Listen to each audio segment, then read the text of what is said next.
Thank you, Vice Admiral. It's always good to see you. And to my fellow panelists, obviously to Dr. Jaiswal and Nice, it's a real honor to be with you today. So a lot of what I've covered has already been discussed, and I do find myself, I would not define myself as a Quad cheerleader, but given the status of this panel, maybe I can be presented that way today. And I think maybe it's because of the soapbox, the platform upon which I stand here in Washington, D.C. I do have to do the normal statement that everything I'm saying today is my own personal opinion and does not reflect the views of any U.S. government institution, the Department of Defense, and so on and so forth. I work at NESA, which NESA is a DoD institution doing engagement throughout the Indian Ocean rim. And so my comments today are kind of based upon how I see the conversation being formulated, not necessarily at the 30,000 foot strategic level, but more at the 10,000 foot kind of meeting point of the strategic and operational, not just within the DoD, but through the interagency of the United States. And the first kind of thing that I would say is that there is an ongoing process of narrowing and determining the definition of the Indo-Pacific by the United States. Right now, it breaks down to kind of the orientation of Indo-Pacific Command, the seams of the U.S. Department of Defense. But there is increasing conversation, especially on the Hill, about cultural, economic, social processes that destroy that definition when you look at the Indian Ocean component of it. So while there is a use of it as defined by the previous national security and national defense strategies, the conversation is ongoing. And so the U.S. has not definitively decided kind of in how it works, the Indo-Pacific, what that means. And I bring that up because the United States is increasingly interested in what I would call connective tissue throughout the Indo-Pacific.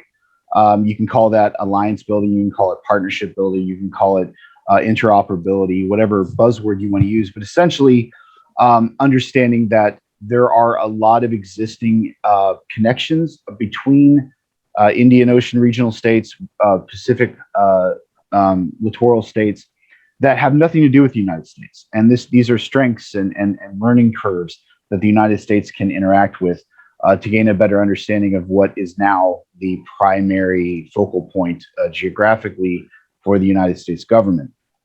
So from an administrative point of view, from an operational point of view of the United States, there is a transition that's going on. If you look at the Defense Department, so you have the priority theater increasingly becoming the Indo-Pacific instead of the MENA region, so the Middle East, North Africa, which has dominated the previous 20 years of DoD thinking. The issue is that there's a substantial amount of depth in the MENA region and how engagement is pursued in, say, Saudi Arabia, the Gulf, the Levant, North Africa, and so forth, that is not present in the Indo-Pacific. And so this is where you see a lot of how the trend line will shape the Department of Defense over the next 15 or 20 years, that depth will move further east. And then the perspective of the Indo-Pacific will migrate further west.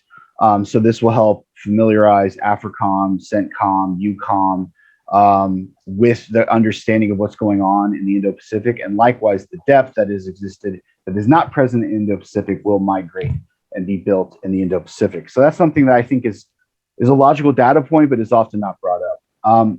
Moving on, the issue of how partnerships are going to be built by the United States and how they're going to be pursued, it's based upon an understanding that China is increasingly seen by the United States as a maritime, not a continental actor. And you see this not only in how its trade is being pursued, but the emphasis of the Maritime Silk Road Initiative versus the Silk Road Economic Belt as part of the BRI. This is also corresponds with thinking about the Quad and how it can matter in the Indo-Pacific. And then also how additional actors can participate with the United States and the Quad members on various avenues. And specifically one mentioned routinely in the United States is France, because of the depth that France has in the Western Indian Ocean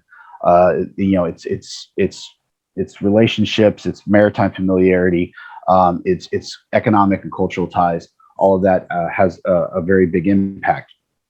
And then the United States also isn't currently engaged, started during the Trump administration, but is intensified during the Biden administration, of building a whole of government approach and perspective towards the Indo-Pacific. This is often portrayed in Washington as a focus on China all the time, but it is more diverse than that, it is more complicated than that. It may not show up on CNN, it may not show up in the Washington Post, but that depth is very much present. And then there's an increasing recognition based upon a lot of the experts, subject matter experts working in the US government, who work at think tanks, who are local universities here in DC and elsewhere, that the region has long not been listened to, and it's far time for the United States to truly listen to the region. And so this is where, in a practical sense, a lot of the non-traditional security threats are really now becoming a cornerstone for US engagement in the Indo-Pacific, specifically in the Indian Ocean region. When you have engagement along Eastern Africa about climate change, about IU fishing, about EEZ security, all of these things are being taken far more seriously than they ever have. Part of that is because the ever-present specter of China and the kind of strategic competition that is shaping U.S. foreign policy to a degree. But regardless of the kind of background, that's an important kind of corner that has been turned by the United States.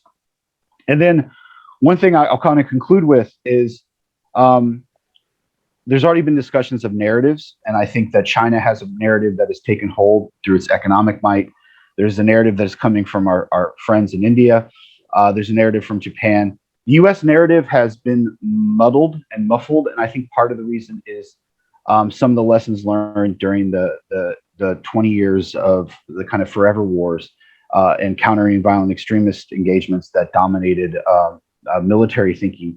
The U.S. tried to keep a relatively low profile in its narrative, not in what it was doing, but in how it discussed what it was doing in the Middle East because of political sensitivity. So a little bit of the evolution is going to be the United States figuring out how to kind of bang its own drum and kind of sing through its own horn when it comes to what it's doing in the Indo-Pacific, because the United States is not without its own tools vis-a-vis strategic competition. And one example I'll bring up is that for me, the Quad has always been about niche capabilities. It's never been a grand strategy. Japan has specific things that it can do better than anyone else. India, likewise. Australia, likewise. And the United States, likewise.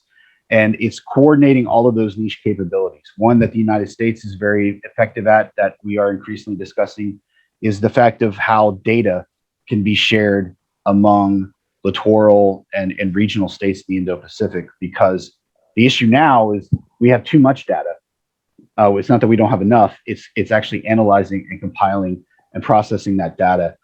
And given the open source resources that are available commercially, that's something that the United States can help lead on. Just like Japan and India have a very effective tradition of port and infrastructural development, Australia has specific capabilities with modernization of specific coastal infrastructure and likewise. So I think I see the Quad more as a niche partnership that cumulative builds progress versus a kind of grand strategic vision. So I'll end with that. Vice Admiral, back to you, my friend.